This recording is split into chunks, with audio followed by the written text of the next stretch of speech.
Bonjour à tous, merci beaucoup d'être là aussitôt. Alors pour un thème essentiel, comment rendre l'épargne utile? On sait tous qu'il y a beaucoup d'épargne en France et dans le monde occidental en soi. En face, beaucoup de grands chantiers à financer, mais ce n'est pas si simple de relier cette épargne avec les besoins. Et pour parler de ce thème crucial aujourd'hui, nous avons la chance d'avoir un panel de financiers, de haut vol, qui vont pouvoir nous en expliquer. Moi, je suis ravie de les voir ce matin, parce que j'étais peut-être comme certains d'entre vous hier, et j'ai été écouter l'opéra Katsu de Bertolt Brecht, où ils nous ont pas dit forcément, où l'auteur ne disait pas toujours beaucoup de bien des banquiers. Donc ce matin, ils vont pouvoir nous montrer à quel point les banquiers sont nécessaires à l'intérêt général et comment ils œuvrent. Mais d'abord, je laisse la parole, et je me présente d'abord. Moi, je m'appelle Anne de Guigné, je suis au Figaro, je suis journaliste, mais je vais laisser la parole à mon compère de la table ronde, Christian de Voissieux, qui lui était économiste, donc lui sert des économistes, et qui a préparé la note de cadrage, donc qui va nous donner le cadrage macroéconomique de cette session, avant que les uns et les autres donnent leur avis. Christian, à toi. Merci, bonjour à tous. Le micro marche, hein, pas de problème. Bien, comment rendre l'épargne utile? Utile pourquoi? Utile pour qui? On va retrouver ces questions, il me semble, dans notre débat. Alors, Anne l'a dit, le problème je vais parler de l'épargne des ménages. Je ne vais rien dire sur l'épargne des entreprises qui existe. Je ne vais rien dire sur l'épargne, ou plutôt la désépargne publique qui existe. Et c'est tout ça qui fait le bilan d'épargne d'un pays. Je me concentre sur l'épargne des ménages. Aujourd'hui, si je prends un pays comme la France, le problème de l'épargne des ménages est le suivant, ça n'est pas un problème quantitatif, c'est un problème qualitatif. L'épargne en quantité est là. Pendant 2 ans, 2021, les Français ont épargné, en plus de leur épargne habituelle, 150 milliards d'euros compte tenu des événements, compte tenu de la pandémie. Cette épargne additionnelle de 150 milliards d'euros constituée en 20 et 21, elle n'est pas revenue aujourd'hui dans le circuit. Elle n'est pas revenue dans le circuit de la consommation ou de l'investissement. Pourquoi? Manque de confiance, brouillard, incertitude. Je rappelle aussi que si on prend les chiffres du premier trimestre 2023, les Français épargnent en moyenne, je ne parle pas des gens qui sont au SMIC, je parle en moyenne, les Français épargnent en moyenne 18% de leurs revenus. Avant Covid, le taux d'épargne moyen des ménages en France était à 15%. On est 3 points au-dessus de ce qu'on peut appeler la norme, entre guillemets, si ça veut dire quelque chose. Donc, le problème n'est pas quantitatif, il est qualitatif. Pourquoi? Parce que nous vivons une situation un peu paradoxale dans laquelle on n'a jamais eu autant besoin de financement à long terme. On a besoin de financement à long terme pour financer la transition énergétique et écologique. On a besoin de financement long pour financer la révolution numérique. On a besoin de financement long pour financer des infrastructures dans le domaine de l'éducation, de la santé, etc. Et face à ces besoins de financement long, nous vivons une période où la préférence pour l'épargne liquide ou à court terme n'a jamais été aussi forte. Il y a donc un décalage de maturité qui est fondamental, qui existe en France depuis très longtemps, hein. Si vous regardez depuis 40 ou 50 ans, il y a toujours eu ce décalage entre le besoin de financement long et l'épargne à court terme. Simplement, je pense qu'il est accentué. Il a été accentué par la pandémie, il est accentué par l'inflation, il est accentué par ce que j'appelle le brouillard et par l'incertitude. Alors, à partir de là, et je termine là-dessus, quoi faire pour essayer de réconcilier tout ça? Il y a 4 sujets. 4 sujets, je vois 4 sujets, il y en a certainement d'autres. Première question, est-ce qu'on a aujourd'hui en France les bons produits financiers, les bons instruments financiers? Deuxièmement, est-ce qu'on a la bonne fiscalité de l'épargne pour rémunérer la prise de risque de la part des épargnants? Question importante. Troisième question, est-ce qu'on a la bonne réglementation sur les banques, sur les assurances, BAL 3, Solvabilité 2, pour permettre aux banques et aux assurances de financer l'économie réelle? Et dernière question, est-ce qu'on a la manière de traiter un sujet qui est croissant, le besoin de financement de proximité. Est-ce qu'on développe aujourd'hui des instruments pour favoriser ce que j'appelle l'épargne de proximité face à l'investissement de proximité? Merci de votre attention. Merci beaucoup, Christian. Et merci pour ces questions. Nos panélistes vont chacun à leur manière s'efforcer d'y répondre. Et votre voisin va prendre le relais. Donc Jean Benardeau, vous êtes président d'HSBC Europe. Et voilà, et dans la prolongation de ce que nous disait Christian, vous vouliez un peu nous montrer l'épargne. Évidemment, ces réflexions, elles interviennent dans un contexte particulier, qui est celui d'une forte inflation. Voilà, et comment aujourd'hui, voilà, ces réflexions sur l'épargne, voilà, comment elles sont évidemment modifiées, voilà, structurées par l'inflation. Merci Anne, bonjour à tous. Je vais rebondir sur ce que Christian a dit sur le taux d'épargne est passé de 15 à 18%. Là, on parle d'un flux, mais l'épargnant, généralement, il raisonne en stock. Et son stock d'épargne, même avec un flux accru, post-inflation, il est en baisse. Et donc, on a quand même un problème. Il n'y a pas une surépargne pour un épargnant. Quand il y a de l'inflation, il raisonne en stock et en fait, il a moins d'épargne disponible en pouvoir d'achat qu'il ne le pensait avant l'inflation. Alors, tout le monde sait que Keynes a dit l'épargne est égale à l'investissement, donc normalement, il n'y a pas de sujet économique pour nous. J'en vois deux quand même. Le premier, c'est quand on raisonne non pas au niveau de la planète, mais au niveau d'un pays, il y a un sujet. Et ensuite, quand on raisonne sélection des investissements, l'épargne peut aller vers des investissements plus ou moins utiles dans l'économie selon le processus de sélection. Alors, au niveau d'un pays, l'épargne, au lieu d'être investie dans des investissements utiles, elle peut être thésaurisée ou exportée pour financer du productif dans d'autres pays. La France de la fin du 19e siècle ou du début du 20e est un bon exemple de ça, grande importatrice d'or et grande exportatrice d'épargne vers la Russie et la Turquie. Et il y a beaucoup de pays aujourd'hui qui n'arrivent pas à financer les investissements utiles de leur pays par manque d'attractivité et de compétitivité de leur cadre local, économique, juridique, fiscal, social, ou social. Alors le deuxième sujet dans l'allocation de l'épargne, c'est sélectionne-t-elle les bons investissements, ceux qui sont les plus utiles?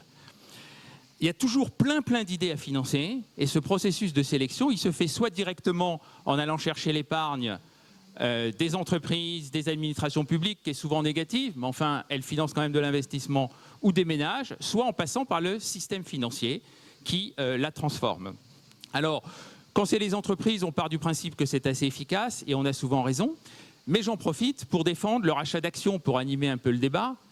Quand une entreprise a plus d'épargne qu'elle n'a d'investissement utile dans son périmètre naturel, le plus efficace pour elle, c'est de faire du rachat d'actions et de rendre l'argent à ses actionnaires qui, eux, vont pouvoir l'investir sur un champ beaucoup plus large. Prenons l'exemple des énergies fossiles. Les énergies fossiles génèrent évidemment beaucoup plus d'épargne qu'elles n'ont besoin d'investissement, puisqu'on souhaite ne plus avoir d'énergie fossile dans quelques années. Et donc, le plus efficace, c'est bien de rendre l'argent aux actionnaires pour qu'ils investissent, eux, dans le renouvelable, la santé, la technologie, et qu'ils accroissent ainsi l'efficacité de l'allocation de l'épargne de cette entreprise. La diversification serait une autre solution pour ces entreprises, et il y a un grand Français qui le fait très bien, mais c'est plus risqué, c'est plus difficile, et tout le monde n'est pas capable de le faire. Alors après, le grand sujet, c'est les ménages. Les ménages, l'épargne, ils la vivent généralement comme de la consommation différée, donc ce qui les intéresse, c'est la préservation d'un pouvoir d'achat de consommation dans la durée et un certain niveau de liquidité pour faire face aux aléas de la vie. Et là, comme le disait Christian, il y a une inadéquation entre ces désirs et les besoins des investissements qui ont besoin de financement long, avec des échelles de risque très variables et des horizons très différents. Alors, comment le système financier peut réussir cette transformation? Moi, je vois trois conditions. La première, c'est la maîtrise de l'inflation. Il ne faut pas oublier que l'épargne qui passe par le secteur financier, elle est dénommée en monnaie et qu'une à deux fois par siècle, l'inflation rince complètement l'épargne monétaire. Et ça, c'est resté dans l'esprit de tout le monde. Et il y a donc un biais dans l'allocation de l'épargne des ménages vers les biens réels, l'immobilier, les autres biens réels, dans certains pays vers les actions qui sont aussi des biens réels. Et là, ça ne pose pas de problème de financement de l'économie. Mais dans des pays comme la France qui n'ont pas cette culture de la volatilité action, on a ce biais et donc une inefficacité structurelle de l'allocation de l'épargne des ménages qui ne passe pas assez par le secteur financier. Vous avez des tas de pays d'Amérique du Sud sur lesquels il n'y a aucune épargne qui passe par le secteur financier ou très peu, et là le système de financement est complètement inefficace. La deuxième condition, c'est qu'il faut un marché secondaire. L'épargne est courte, L'épargne des ménages est souvent courte parce qu'elle veut être liquide. Mais l'épargne courte est tout à fait prête à financer des investissements très longs si elle sait qu'en cas de besoin, elle peut en sortir par un marché secondaire. Et donc la liquidité et la profondeur des marchés secondaires, c'est un élément extrêmement important d'efficacité de l'allocation de l'épargne vers les investissements les plus utiles. La grande mode en ce moment, c'est de dire soyons sur nos côtés, soyons en dehors de ce qui donne une valeur aux choses. Ce n'est pas ce qui se passe si on veut être efficace. Et d'ailleurs, même le private equity en ce moment est en train de développer très fortement son marché secondaire. L'épargne, en fait, est beaucoup moins effrayée de la volatilité de sa valeur que du fait d'avoir un retour sur des fausses valeurs à chaque instant. Et la troisième, condition, c'est... Il faut la développer vite, Jean. Pardon ? Il faut vite la développer parce qu'on est... Oui, ben la troisième, c'est simplement un système financier transparent, efficace et avec un coût d'intermédiation pas trop élevé. Et ça, on a fait beaucoup de progrès grâce à la réglementation, hein, MiFID II en Europe. Quand on explique à l'épargnant la réalité du risque dans la durée, en fait, son appétit pour l'investissement long et la prise de risque est beaucoup plus forte. Et un grand objectif du secteur financier en France, c'est d'éduquer l'épargnant à la volatilité des valeurs, quelque chose qui est inné dans les pays anglo-saxons et qui, chez nous, mérite énormément d'éducation. Merci beaucoup.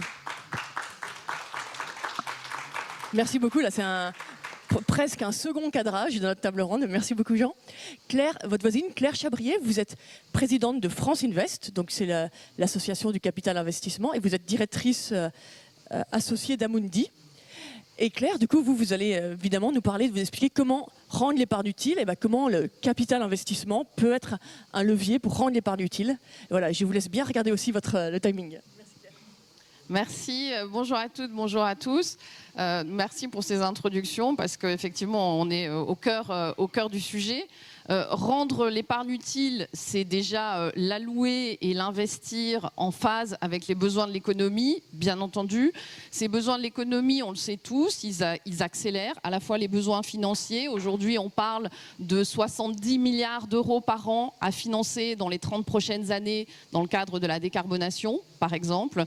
Donc on sait que ces besoins et ces enjeux vont être massifs en termes de montants à investir et aussi en termes d'accompagnement. Et là, je parle aussi d'accompagnement sur les thématiques de la souveraineté industrielle, de l'innovation, du financement des transitions et des énergies renouvelables. Et il va falloir qu'on aille sur ce chemin-là et très vite. Donc ce sont des enjeux de fond, mais ces enjeux sont aussi doubles.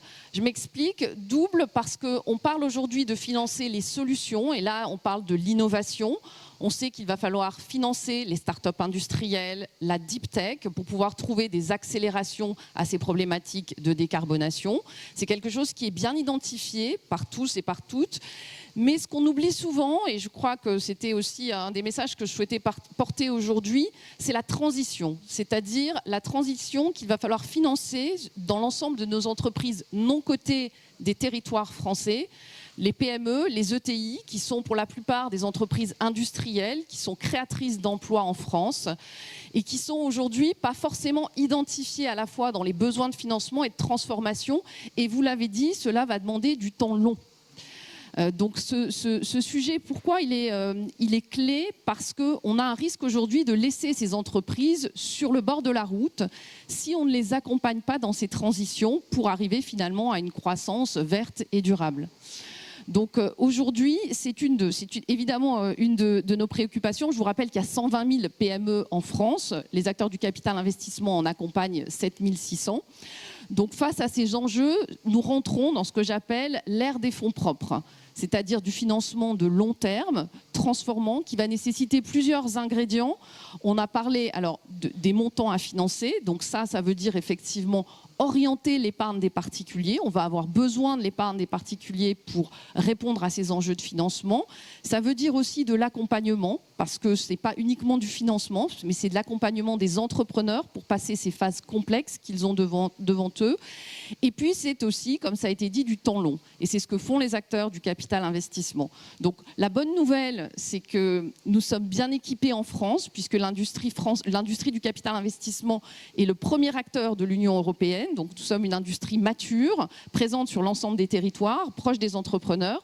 Donc ça fait partie des bonnes nouvelles. En revanche, si on regarde où nous en sommes dans l'allocation de l'épargne des particuliers dans cette industrie et dans les entreprises non cotées, on parle de 0,1% de l'épargne des particuliers qui est investie dans les entreprises non cotées en France.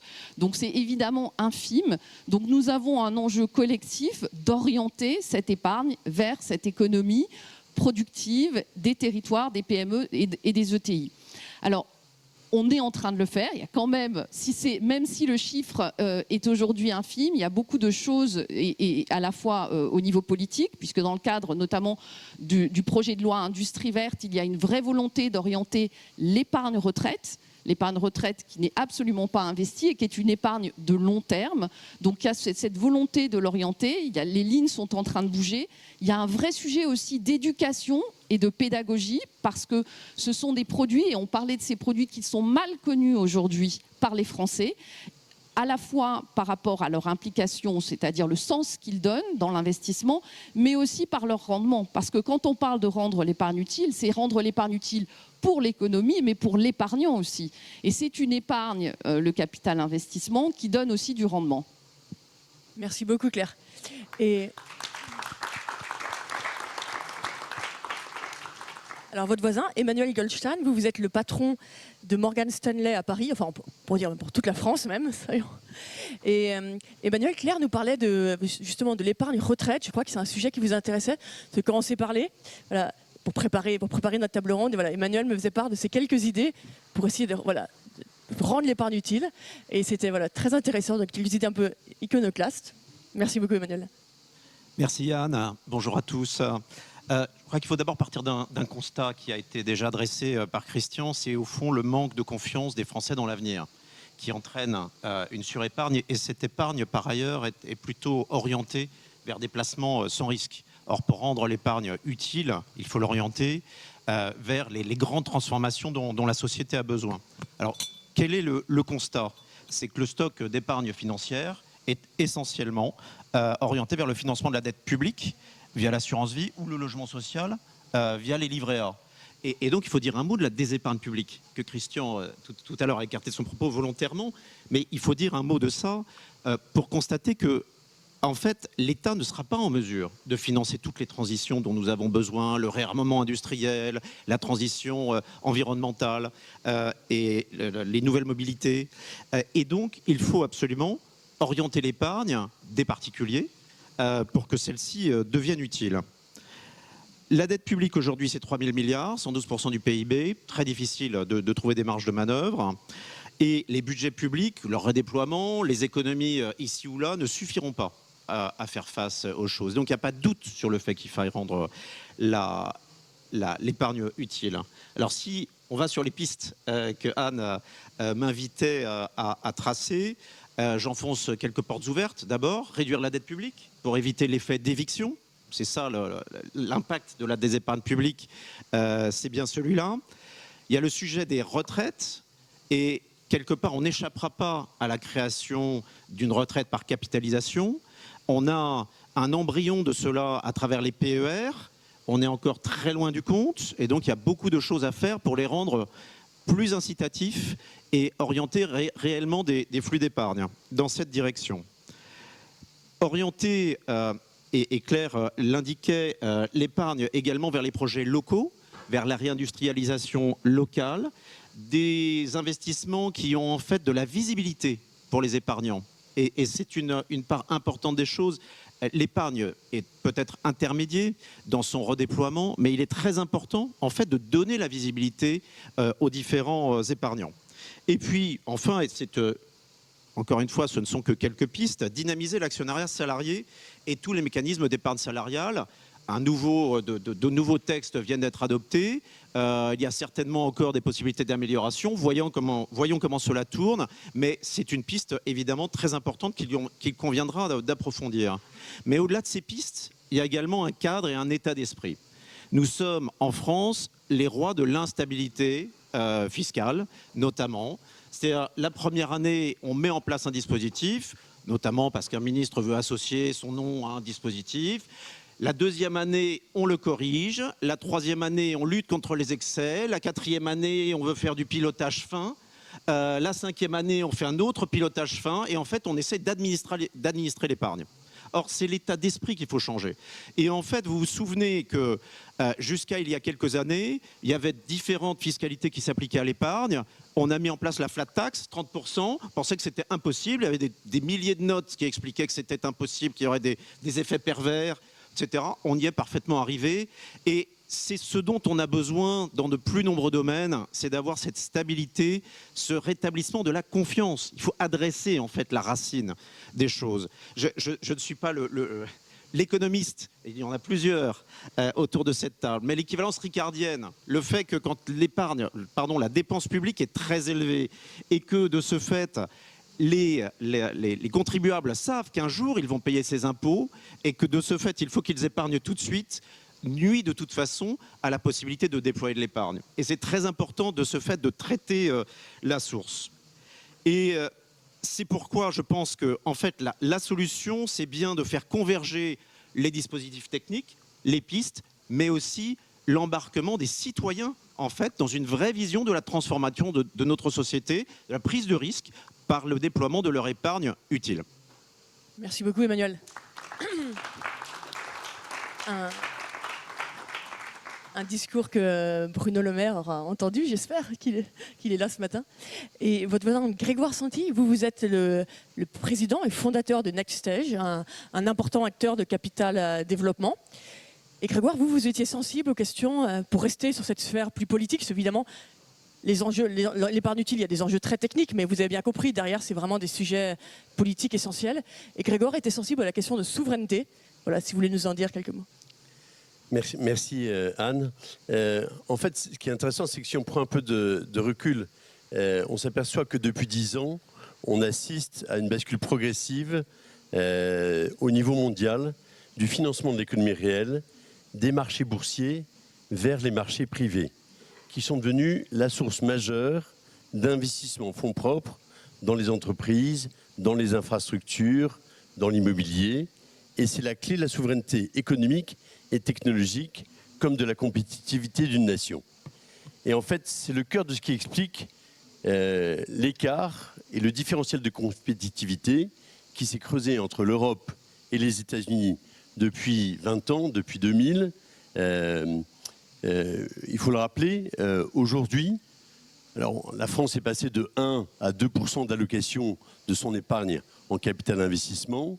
Les États-Unis aujourd'hui sont entre 15 et 20% parce que précisément, ils ont réussi à gérer l'alignement de l'actif et du passif long terme des fonds de pension avec l'investissement à long terme dans l'économie pour permettre la capacité de construire ces champions du XXIe siècle. Ce qui est bien, c'est que, comme Claire le rappelait, la France est le premier pays en Europe, mais ça illustre l'ampleur du retard qu'il nous reste à rattraper. Le deuxième point, c'est que, Christian l'a rappelé, l'épargne française est considérable, c'est 6 000 milliards d'euros, mais il y a un enjeu qualitatif. Et dans les enjeux qualitatifs, il y a un chiffre sur lequel je voudrais attirer votre attention, c'est qu'il y a environ 40 à 45% de l'épargne des Français qui rapporte entre 0 et 1%. Il y a entre 40 à 45% de l'épargne des Français qui rapporte dans des périodes où l'inflation est aux alentours de 5%, c'est une absurdité. Et on voit bien que ces 45%, en plus de la désépargne, évidemment, ça ampute la performance économique de l'épargne, mais ça ampute le développement économique de nos PME, de nos ETI. Et donc, on est dans une situation d'un pays avec plein de petits arbres, mais qui ne sont pas assez irrigués en fonds propres. Et il n'y a pas assez d'investissements à long terme qui permettent d'accélérer la transformation de notre économie. Je le dis depuis un moment, mais Jean Lemierre le rappelait hier, c'est un jeune stagiaire chez BNP Paribas, qui était quand même l'ancien directeur général du Trésor, et qui rappelait qu'il y avait près de 50% de l'épargne en Europe qui allait s'investir dans l'économie américaine. Je répète, 50% de l'épargne en Europe va s'investir dans l'économie américaine. Est-ce que vous pensez que 50% de l'épargne américaine va s'investir en Europe? La réponse est probablement pas. Donc, ce qu'il faut dire, c'est que la crise du Covid a généré une prise de conscience des enjeux de souveraineté dans les domaines de santé intelligente, dans les domaines du digital, dans le domaine de la transformation environnementale, et que c'est maintenant le temps des fonds propres. On a raté, il faut le rappeler, la capacité à faire émerger des champions au travers d'Internet depuis 30 ans. Et l'enjeu maintenant, c'est de ne pas rater la capacité à faire émerger les champions autour de la performance environnementale et énergétique, comme autour de l'IA et de la santé intelligente. Et il faut rappeler que les PME, les ETI, c'est aujourd'hui 55% de l'emploi privé en France, 55%. Et que donc la capacité à les faire grandir, c'est essentiel. Alors moi, ce que je voudrais dire simplement en conclusion, c'est qu'apporter de la performance, qu'on est capable de générer du 15% de TRI pour les épargnants, c'est un peu plus qu'un certain nombre de choses qui leur sont proposées, mais aussi du sens, des valeurs, de la proximité, à de l'investissement dans des pépites qui sont dans nos territoires, en mobilisant une part croissante des 6 000 milliards d'euros. C'est comme ça qu'on sera capable de reconstruire à la fois notre compétitivité, notre souveraineté, le plein emploi et donc l'espoir partout dans les territoires de notre beau et vieux pays. Merci beaucoup Grégoire. En plus, vous avez évoqué, c'est vrai que c'est le thème de nos journées, recréer l'espoir. Donc c'est bien de conclure sur cet objectif. Et notre dernier panéliste qui va continuer à nous parler d'espoir, forcément, Philippe Brassac. Donc vous êtes président de la Fédération bancaire française et vous êtes président au titre de votre poste au Crédit Agricole. Vous êtes le patron du Crédit Agricole. Et Philippe, après, voilà, on a discuté de souveraineté, de pas mal de questions de politique. Et vous vouliez un peu vous mettre un point de vue qu'on n'a pas encore beaucoup abordé, qui est celui en fait de l'épargnant, rendre l'épargne utile, mais dans quelle mesure l'épargnant s'y retrouve, qu'est-ce qui est utile pour l'épargnant. Voilà, donc je vous laisse nous développer vos idées. Oui, d'une certaine façon, je vais commencer hors sujet et ensuite je vais rouler à contresens. Donc je prends la phase nord de cette question. Je pense que vous avez raison de le pointer là. Rendre l'épargne utile, on jump tout de suite à utile à la société, c'est très important. Mais la question utile à l'épargnant lui-même n'est pas aussi triviale qu'il n'y paraît. Quand vous avez des conseillers bancaires qui essaient de traiter correctement un client, on voit bien que le client a une conscience aujourd'hui, qui a un projet sociétal autour de lui, la transition énergétique, auquel il peut participer par son épargne de façon microscopique, mais il a surtout un projet de vie auquel son épargne va participer de façon significative. Et donc, l'adéquation de la façon dont il va gérer son épargne est d'abord le sujet principal. Le second n'est pas nul, mais le principal est là. Et je voudrais juste dire en hors sujet que la question d'un conseil patrimonial de qualité éclairant pour le plus grand nombre reste encore un sujet largement à traiter quand on parle au fond de rendre plus utile l'épargne de nos clients. Ça, c'était le hors-sujet, manifestement, du sujet tel qu'il a été posé aujourd'hui. Maintenant, un peu de contresens habituel. Et je rebondis sur ce que Christian disait tout à l'heure. Moi, je voudrais pointer le fait que dans la contention aujourd'hui, dans le fait que le financement de la transition ou des transitions n'est pas assez rapide, je pense qu'on peut être très consensuel là-dessus. Le problème numéro un n'est pas la quantité d'épargne. Il y a plusieurs milliers de milliards d'euros d'épargne des ménages qui sont sur nos passifs bancaires, d'assureurs vie, d'asset management, et qui est en grande quantité et en grande stabilité. Je rajoute, et c'est là que je suis un peu en contre-courant, ce n'est pas aujourd'hui principalement un problème de la nature de cette épargne entre courte et longue. Le sujet principal dont il faut un peu de courage pour le porter, c'est qu'il n'y a toujours pas assez d'objets à financer. Il n'y a toujours pas assez de projets aujourd'hui finançables. Je le dis tout de suite parce qu'immédiatement, après on me dit « mais moi j'ai beaucoup de choses sur lesquelles vous auriez pu me financer ». Mais il en manque encore beaucoup et quand je prends des exemples qui vont vous parler, ça va être très clair. Quand on est sur la macroéconomie, je ne connais pas un grand projet de parc éolien ou solaire qui ne soit pas financé. Quand vous êtes sur les agriculteurs qu'on connaît un petit peu mieux, La méthanisation est un point important parce que c'est une façon de produire du gaz d'origine verte d'une certaine façon. Il y a très très peu de projets de méthanisation dans le tuyau aujourd'hui. L'administration est consciente qu'il y a beaucoup de problèmes administratifs à traiter avant que de tomber sur le problème du financement en tant que tel.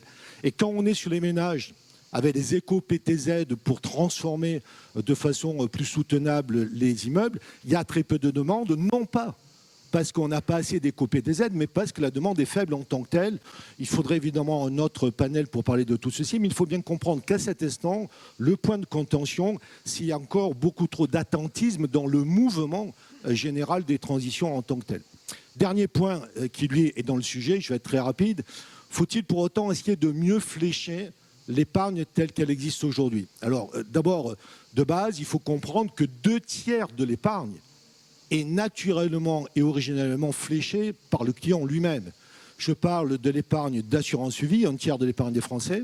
En UC, c'est clair, il dit voilà la destination des financements puisque c'est ça que j'achète.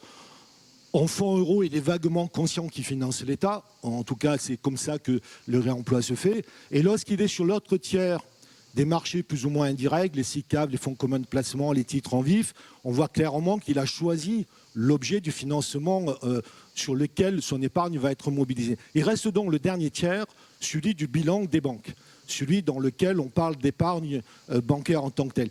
C'est là qu'il y a le plus d'idées de mieux flécher. C'est là qu'il ne faut surtout pas le faire. Pour une raison simple, et que Christian d'ailleurs évoquait tout à l'heure, c'est que le seul endroit où un professionnel transforme en prenant des risques, mais avec expertise, de l'épargne très très courte, très granulaire, sur des dépôts à vue, sur des dépôts à terme, retirables à tout instant, en des crédits longs à l'économie, 5, 10, 15 ou 20 ans, et parfois, et pour l'essentiel, en crédit à taux fixe, c'est dans les bilans bancaires par ce qu'on appelle l'asset liability management, la gestion active-passive, qui est la principale valeur ajoutée des banques, dont personne manifestement ne parle non plus dans les opérables, manifestement. Mais si cette transformation-là, on vient en plus pour de très bonnes raisons politiques, dire mais en plus vous devriez la diviser en couches, en affectant ce morceau à tel ou tel endroit, on va la rendre sous-efficace, on va la rendre plus dangereuse.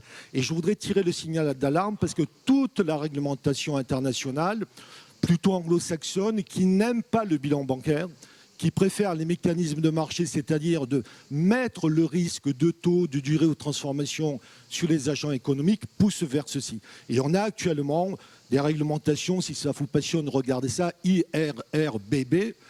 Évidemment, ce sont des acronymes anglais qui ne cachent pas l'origine au fond des rédacteurs, sont en train de tirer à boulet rouge sur le taux fixe que les banques fabriquent pour les emprunteurs à partir d'une épargne qui est très liquide, parce qu'ils ont raison que c'est un métier qui est difficile en tant que tel. Donc voilà le panorama des différents types d'épargne. Je pense que pour l'instant, il faut déboucher le besoin, la demande, et ensuite mobiliser sans doute de façon plus optimale l'épargne. Merci beaucoup Philippe.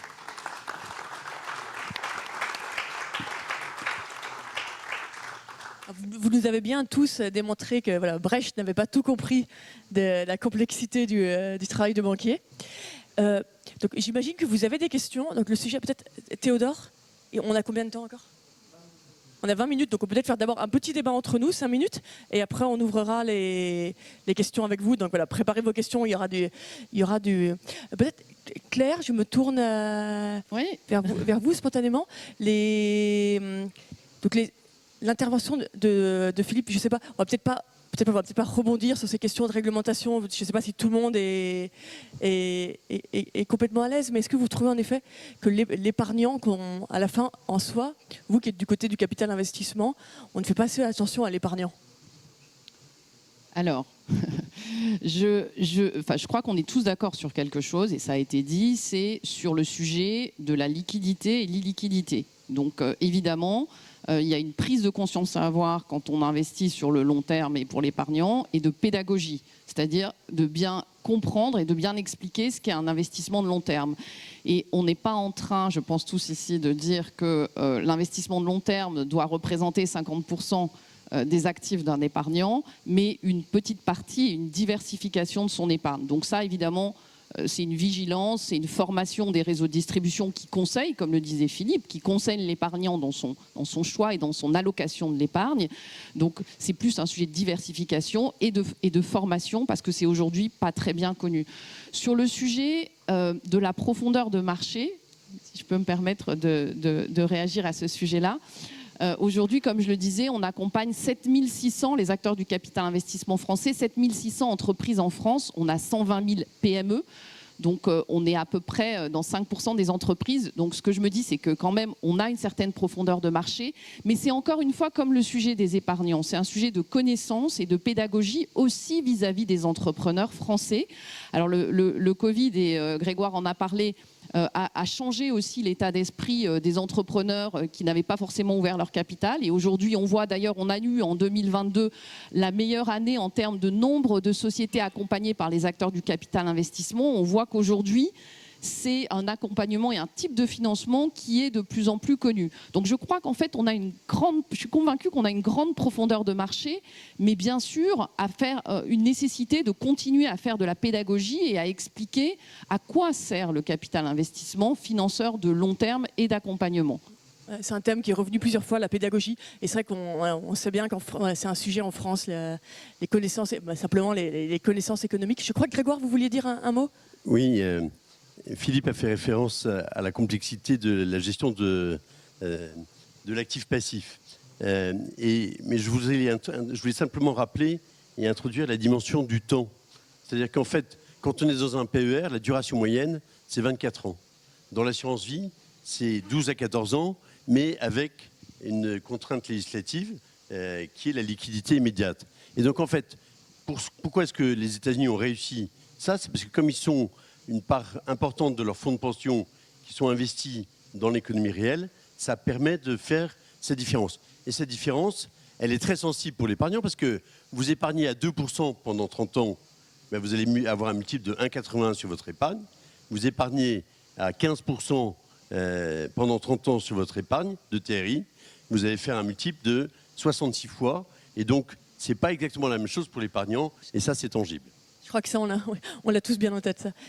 Jean, peut-être un dernier mot, oui, et après je vous passe la parole pour vos questions. Juste un mot pour rebondir sur ce qu'a dit Grégoire. La grande différence entre les États-Unis et la France dans la culture de l'épargne, c'est les fonds propres.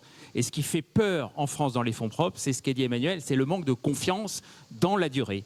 Et c'est ça qu'il faut traiter, parce qu'une fois qu'on a traité ça, le calcul financier de Grégoire s'impose et les gens reviennent, pas totalement, mais beaucoup plus vers les fonds propres, ce qui permet d'approfondir énormément les financements utiles dans les secteurs que nous avons cités. Alors, merci Jean. Est-ce que vous avez des questions ? Moi, j'en prendrais bien deux d'un coup. Je ne sais pas, je vois par exemple deux messieurs, de ce côté, c'est pas pour favoriser les messieurs, mais j'en vois deux de ce côté-là. Je ne sais pas si... Ou non, super, mais bon, pardon. Voilà, moi c'est Éric Nianté. Je suis directeur d'une société... Pardon, excusez-moi, juste pour les questions, s'il vous plaît, soyez gentils. Vraiment des questions. Pardon, je ne vous soupçonne pas du tout, monsieur. Pas des remarques de 5 minutes, hein, vraiment une question, comme ça que tout le monde peut parler et on s'est rapide. Pardon. Merci. Moi c'est Éric Nianté, je suis directeur de la société Énergisons ici à Aix-en-Provence. Ma question, c'est par rapport aux interlocuteurs. Nous vous avons écouté, je peux vous assurer que c'était vraiment agréable de voir l'expérience qui dégageait de chacun de vous. Mais en tant que chef d'entreprise, il y a une question que nous nous posons sur le terrain. Comment atteindre les interlocuteurs adéquats, adaptés à répondre à nos besoins? Je peux prendre la question par l'inverse. On parle de l'épargne, mais je vais parler plutôt de l'investissement. On veut bien être accompagné dans tout ce qui est investissement. On veut bien participer à l'épargne, mais je pense qu'on a un problème de fond. Il y a plusieurs profils différents et surtout, il y a une problématique. Comment trouver l'interlocuteur qui permette d'assurer l'accompagnement? Bien sûr, Claire a apporté un élément. Ils sont à 120 000 entreprises. Je peux dire que vous pouvez ajouter 120 000 une entreprise parce que j'étais bien intéressé par ce que vous avez dit. Donc, comment travailler avec des interlocuteurs adéquats pour bénéficier ou pour participer à ce sillage économique? Je vous remercie. Merci monsieur, merci beaucoup. Il y avait une deuxième question un peu plus haut, là. Peut-être levez-vous, monsieur, et puis comme ça, on va vous donner le micro. Là, il y a ce monsieur. Là, il y avait... attendez, il y a deux... allez-y tous les deux. Les deux qui se sont debout. On fait 3 questions, et après le monsieur devant, et après, on répondra à vos 3 questions. Oui, donc, 2 questions. La première... Non, une seule. Une seule. Ouais. Bon, quand même. Non, juste sur le sujet de la quantité d'épargne, une petite remarque quand même sur le fait que nous sommes un pays qui vivons grandement au-dessus de nos moyens depuis des décennies, et ça se voit à travers la balance des paiements, la balance courante, et également l'augmentation de notre dette sur PIB. Donc je dirais que ça, c'est peut-être un petit sujet de dynamique sur notre capacité à vraiment avoir de la quantité d'épargne disponible. Et la deuxième question plus réelle, c'est sur l'offre financière, puisque nous avons certains produits, vous les avez évoqués, assurance vie, PER. PER, à mon avis, très adapté si on change la fiscalité de sortie. Petite remarque pour monsieur le maire qui nous écoute. Et à l'intérieur de cette enveloppe, l'offre financière, vous parlez de fonds propres. Quand aujourd'hui on a une offre financière qui est majoritairement des unités de compte sur des produits accessibles sur le marché secondaire, on ne finance pas réellement des besoins de fonds propres. Et donc c'est toute la logique du capital investissement qu'il faut arriver sans doute à mettre beaucoup plus en avant dans l'offre financière. Parce qu'aujourd'hui, beaucoup d'épargne vers les unités de compte, mais finalement, assez peu vers les entreprises qui en ont vraiment besoin, et c'est le capital investissement qui en a vraiment besoin. Donc, Merci beaucoup. Et voilà, et on prend encore juste le monsieur avec un pantalon bleu qui s'était levé là. Voilà, si vous voulez lui donner un micro. Vous retenez bien les questions, et après je vais vous les dispatcher. Bonjour, Thibaut Cournary. Pensez-vous que les organisations mutualistes des caisses régionales, des banques mutualistes peuvent servir à générer plus de projets utiles pour la société, notamment dans les entreprises de notre côté? Merci beaucoup, c'est parfait. Alors peut-être, Emmanuel, vous pouvez peut-être nous dire, je ne sais pas, sur le sujet de Je peux la prendre la première. Ah oui, non, peut-être. Ceux qui n'ont pas, voilà, je suis désolé, j'essaye aussi que tout le monde ait son main. Donc Philippe, clairement, je pense que le sujet mutualiste, c'est pour vous. Et peut-être, Emmanuel, on avait une question sur les produits financiers, sont-ils vraiment utiles? Peut-être, je ne sais pas si vous avez un... Écoutez, je démarre comme ça ne va pas. Je voudrais juste, c'est la question mutualiste, mais aussi universelle, parce que la première question, c'est grosso modo, comment on fait pour que ce qui est voulu et organisé au macroéconomique se réalise dans un maximum d'endroits et face à un maximum de clients. Moi, je voudrais souligner quelque chose qu'on dit rarement, la macroéconomie n'existe pas. Ce sont des agrégats qu'on présente, ce n'est que la somme de la microéconomie. Souvent, on oppose ces choses-là, et donc on a vraiment besoin, non mais au point de vue acteur, en tant que tel, moi je ne vois pas l'économie française en face de moi. Je vois des millions d'acteurs économiques du côté d'épargnants, du côté des entrepreneurs de l'autre côté. On a besoin, c'est un credo de ma part, d'avoir des organisations financières et bancaires qui soient plutôt avec un ADN d'universalité, de proximité, de présence au territoire. Et hélas, toute la culture de gestion aujourd'hui, qui est une culture d'optimisation, d'une certaine façon, est adverse à cette forme d'universalité. Et donc je plaide pour le fait que nous devons avoir, lorsqu'on raisonne au niveau d'une nation, des organisations qui ont cette capillarité. Tant pis si ce ne sont pas les plus efficaces, tant pis si elles ne correspondent pas au modèle de spécialisation que beaucoup souhaitent, mais c'est la seule façon d'être en granularité. Et un chiffre pour illustrer que ça fonctionne, 92% aujourd'hui des demandes de crédit d'investissement des PME et des ETI sont accordées et sont favorablement accordées. 92%. Ça veut dire qu'il y en a 8 dont on pourrait parler, mais on a une économie française servie par de très nombreuses banques et d'autres acteurs de la finance qui ont la capacité de donner cette granularité de réponse à l'économie. D'accord. Pardon. Merci Philippe. Claire, vous voulez dire un mot sur le capital? Oui, moi je pouvais répondre à la première question. Donc, très concrètement, pour chercher un financement, si vous avez un projet de croissance et une volonté de faire grandir votre entreprise et de la financer, les acteurs du capital investissement, aujourd'hui, il y a 400 acteurs du capital investissement en France et qui sont partout dans les territoires.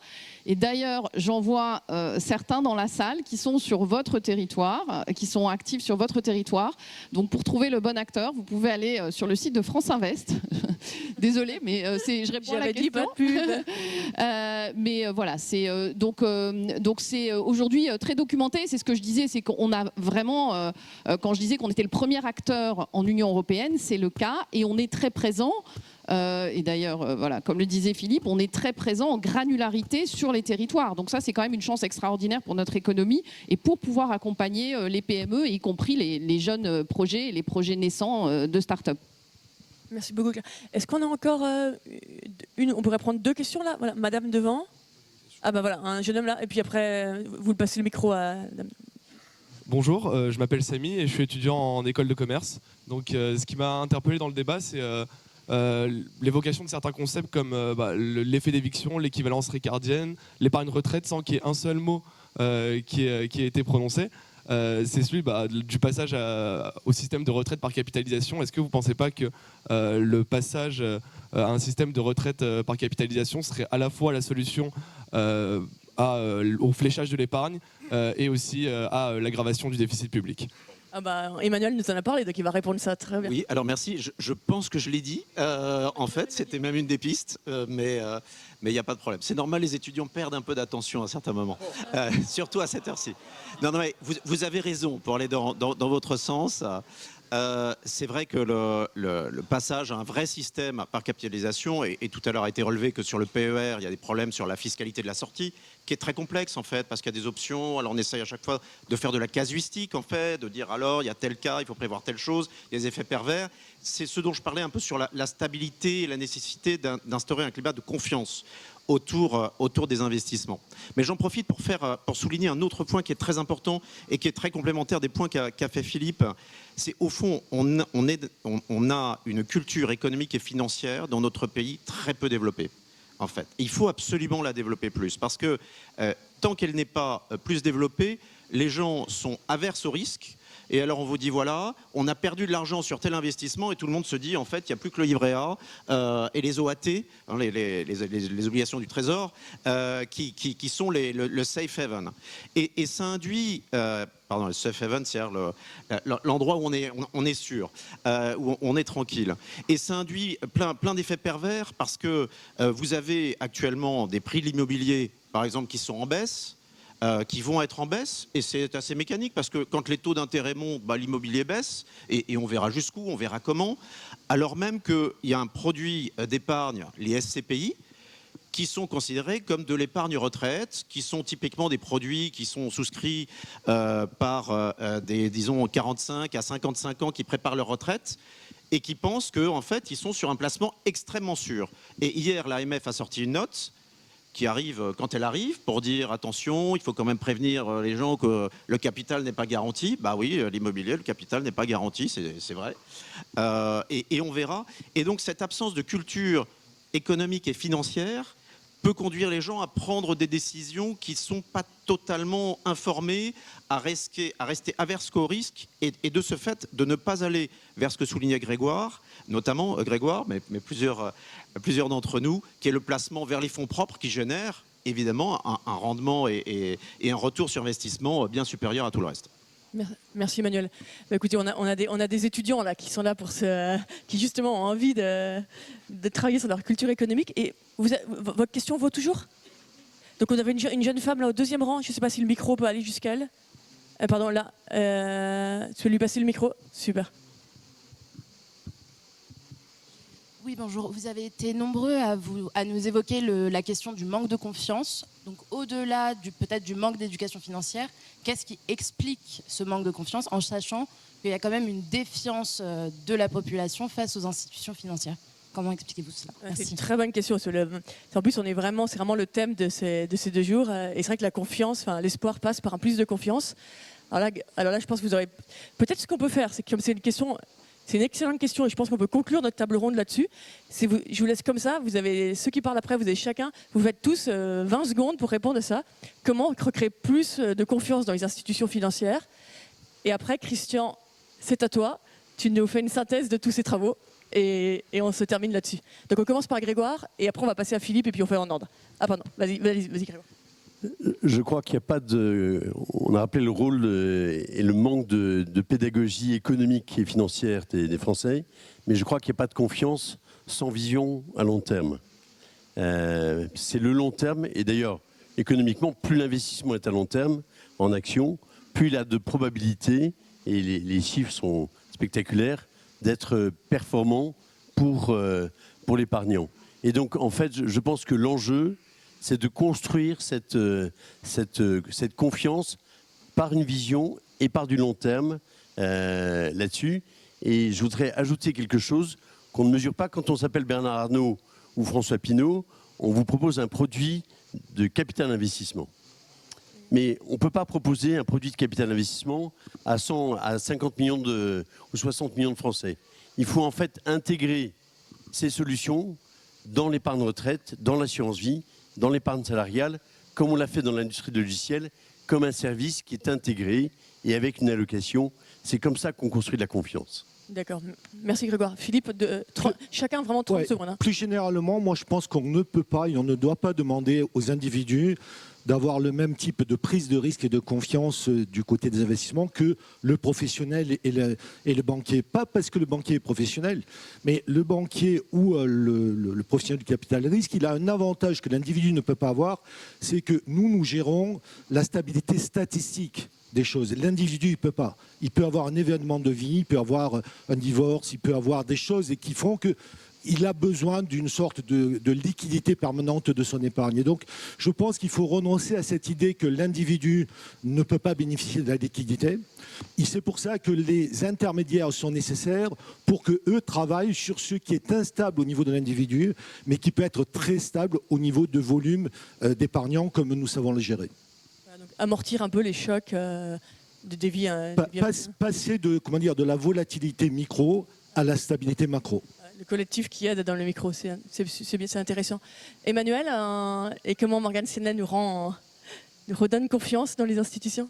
Alors, je vais me répéter un petit peu, mais bien préciser ma pensée sur éducation et pédagogie, parce que ce n'est pas que pour les étudiants, l'éducation et la pédagogie. Il est absolument clé de pouvoir développer les raisonnements économiques et financiers dans la population générale, parmi nos concitoyens, de créer des forums qui ne sont pas juste des endroits où on pousse des produits d'épargne. C'est normal que les investisseurs professionnels distribuent leurs produits, mais il faut qu'on trouve des forums neutres où on éduque, et on fait de la pédagogie comme ici, effectivement, sur un certain nombre de concepts très simples. Et c'est très important en France parce qu'on a l'habitude de dire en fait c'est la formation initiale qui compte, mais en fait là plus que jamais, en fait c'est l'éducation tout au long de la vie, la pédagogie tout au long de la vie sur des concepts simples qui peuvent encourager la confiance et la prise de risque calculée. C'est toujours le couple des risques et des récompenses, c'est-à-dire il y a un niveau de risque qui correspond à un niveau de retour, et c'est ça qui est très, très important et qu'il faut que les gens comprennent. Et rappeler des fondamentaux comme ça. Claire, je pense que gagner la confiance, c'est le faire en montrant ce qu'on fait au quotidien. Donc comment on accompagne les entreprises, comment on les fait grandir, comment on crée de l'emploi, puisque c'est ce qu'on mesure année après année, comment on rend notre pays plus fort en termes de souveraineté. Donc je crois qu'il faut montrer, et on a 40 ans de data. Pourquoi les investisseurs institutionnels nous font confiance depuis si longtemps ? Parce qu'ils ont ces informations et qu'ils voient à la fois ces créations de valeur et à la fois la performance. Donc on a ces chiffres, il faut les montrer, il faut montrer le travail qui est fait, d'accompagnement, et ne pas oublier, parce qu'on a beaucoup parlé de croissance et de rendement, mais ne pas oublier aussi la conscience des externalités de cette épargne, c'est-à-dire sur les sujets climatiques, biodiversité, partage de valeur. Donc je crois que ça, il faut montrer ce qu'on fait en fait. Donc, davantage de transparence dans l'information en fait pour eux. Mais c'est vrai que c'est une des... Le montrer, l'expliquer, parce que l'information est transparente, elle est là. Mais le montrer, l'expliquer, on revient à la pédagogie, et je ne vois pas qui peut être contre ça. Non, c'est sûr. Donc c'est vraiment un cercle vertueux pour nous tous, pour les épargnants et pour les entreprises. C'est bien, on a toutes les briques de la confiance. Et Jean ? Juste pour dire, je crois qu'en France, le problème de la confiance, il n'est pas tant vis-à-vis des institutions financières que vis-à-vis de l'avenir à long terme du pays, compte tenu de la situation macro et de déficit et d'aide publique que nous avons. Jean, et là, c'est une bonne... Oui, c'est vrai que ça, c'est vrai. C'est un peu reléguer le problème à d'autres, mais on peut pas. On peut difficilement dire que vous avez tort. Christian, regardez le timing. Est-ce qu'on n'est pas bien ? 2 minutes pour nous faire une conclusion. C'est ce qui était convenu. J'étais content de voir que Philippe Brassac était réconcilié avec la macro.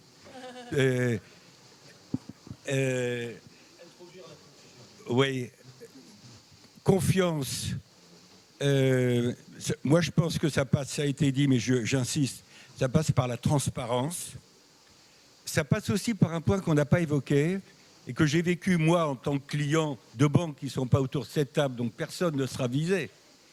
Mais souvent, mon banquier me proposait des produits qu'il avait peut-être intérêt à me vendre, mais que je n'avais pas nécessairement intérêt à acheter.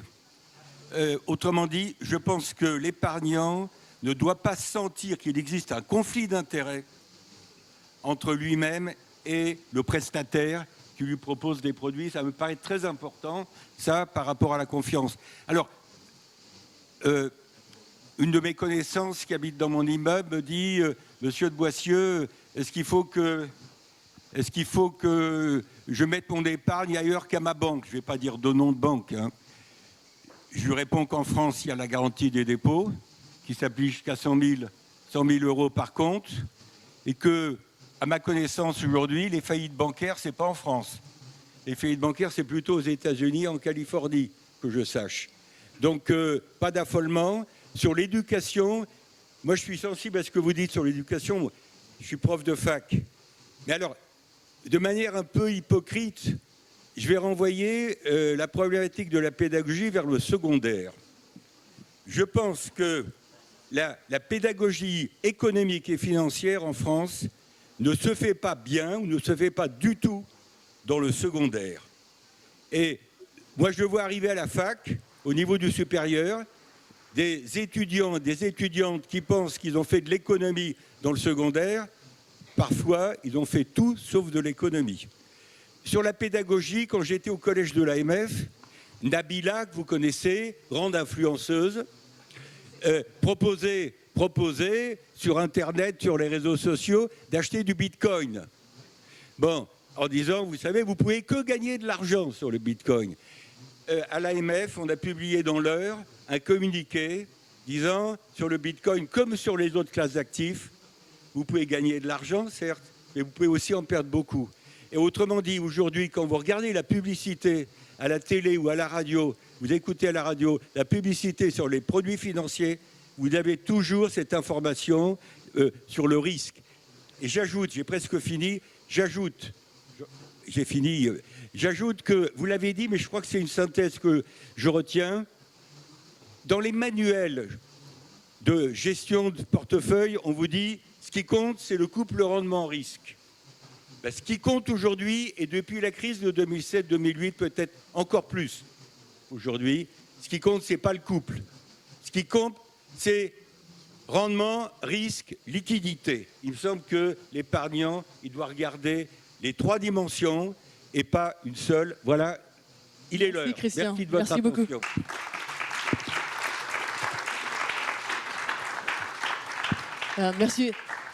Merci beaucoup à tous les 6. La Brèche peut réécrire sa pièce, vous l'avez bien démontré. Merci beaucoup.